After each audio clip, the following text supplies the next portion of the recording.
gitu. Sebelum dilanjutkan tentang tumpeng, ini ada pertanyaan. Ya. Kalau biasanya ada bakar-bakar menyan, itu terus kemudian banyak yang bilang itu sirik dan lain sebagainya. Memaknainya bagaimana deh tentang bakar-bakar menyan itu? Nah, begini. Kalau kita mengatakan syirik berarti dia berpatokannya ke secara Islamnya, makdum salafin. Tapi kalau kita kalau dalam kejawen itu menggunakan itu. Karena apa?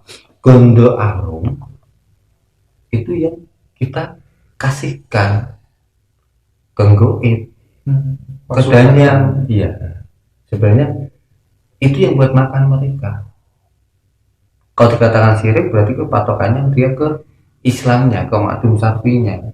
Makanya Islam, agama Islam sama kejawen itu selalu bertolak belakang, tidak bakalan sejalan. Karena saya mengalami sendiri. Saya belajar makdum safi, saya belajar kejawen aslinya. Kalau dikatakan syirik dan tidak, kembali kepada keyakinan kita. Berarti memang goib itu ya makanannya ya wangi-wangian itu kan? Betul. Goib itu gondorahu makanya. Wangi dia kalau sudah dikasih dupa, kita jawab dia budak. Jawabnya nanti kita kasih dahara. Jadi ada yang unjuk dan budak. Tapi biasanya itu bukan hanya dupa saja, tapi ada yang lain. Bukan hanya dupa saja, kopi, kembang, teh. Biasanya ada saja yang kecil lah kalau saya katakan. Itu yang menikmati kayak sajen seperti kadang kan kalau pas acara selamatan gitu kan diberi pasugatan, rokok segala macam itu rohnya atau hawa nafsunya yang pulang ke rumah. Sebenarnya bukan ke hawa nafsu, bukan ke roh, dan yang kalau seperti itu kita mau bikin acara apapun, kalau sembah rekso itu tidak terima, bisa bubrah.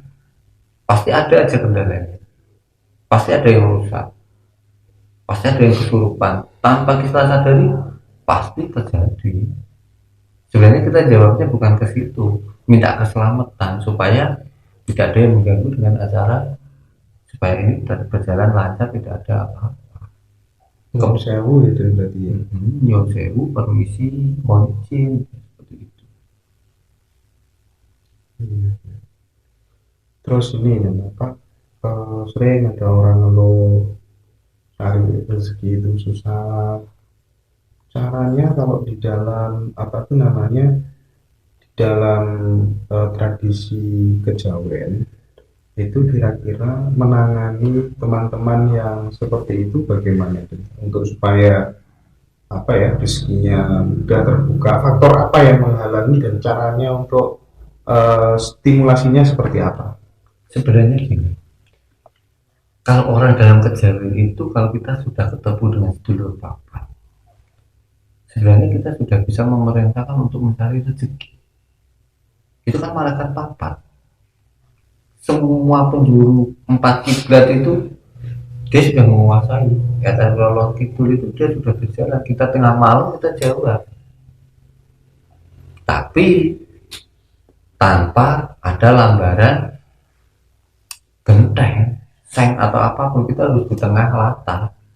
Nanti kita jawab, dulurku papat, metuwo, aku jaga bayi iki.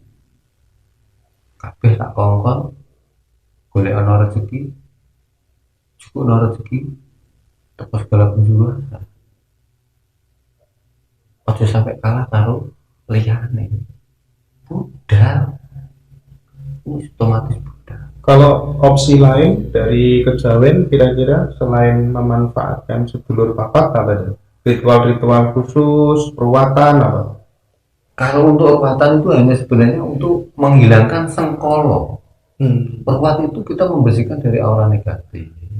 Sengkolo, apa kita digunakan orang untuk apapun. Intinya kalau perwat itu kita berdampak negatif ke dalam tubuh kita, jadi kita harus membersihkan. Kalau orang Islamnya dikatakan di Budra, kalau orang Kejawinya di rumah. Sebenarnya tidak dikatakan untuk keluar masuk rezeki, ya ada hubungannya. Kalau kita dikatakan negatif, dikatakan auranya negatif, jelek kebanyakan di dalam tubuh kita, rezeki juga susah untuk masuk juga karena terhalang. Kuat mana sih kira-kira? Misalnya ya, orang udah di luar atau mungkin barangkali udah ada treatment-treatment khusus supaya rezekinya terbuka luas, tetapi pikiran orang itu adalah mentalnya mental miskin. Kira-kira gimana deh? Ya tidak bisa. Walaupun sudah di luar, dia apapun dia nggak mau kerja. Itu kan mental miskin. Orang nggak mau kerja, berserah diri, nggak mau ngelakuin apapun, ya mana bisa kita mendapatkan uang dari hasil yang kita impikan. Dikatakan kita pengen beli mobil tanpa kerja, mana bisa, nggak mungkin. Berarti poinnya kan pikiran manusianya deh. Poinnya yang paling utama sebenarnya. Niat dalam batin pikiran kita harus kerja, ya kerja, tapi kan secara syariat harus kita laksanakan. Bukan secara niat saja, batin pikiran kita, wah aku bekerja, tapi secara lahiriah kita tidak melaksanakan, tidak melakukan itu, ya nggak bakalan gitu. Keterangan kita terima bahwa kita mau dapat rezeki tanpa kita kerja, lantarannya apa? Kan harus ada lantaran, sarananya kita kerja kita dapat upah, yaitu rezeki kita gitu. Normalnya begitu. Normalnya ya emang harus gitu. Karena apa? Antara batin sama lahir itu harus seiring sejalan. Kalau tidak seiring sejalan ya nggak bisa.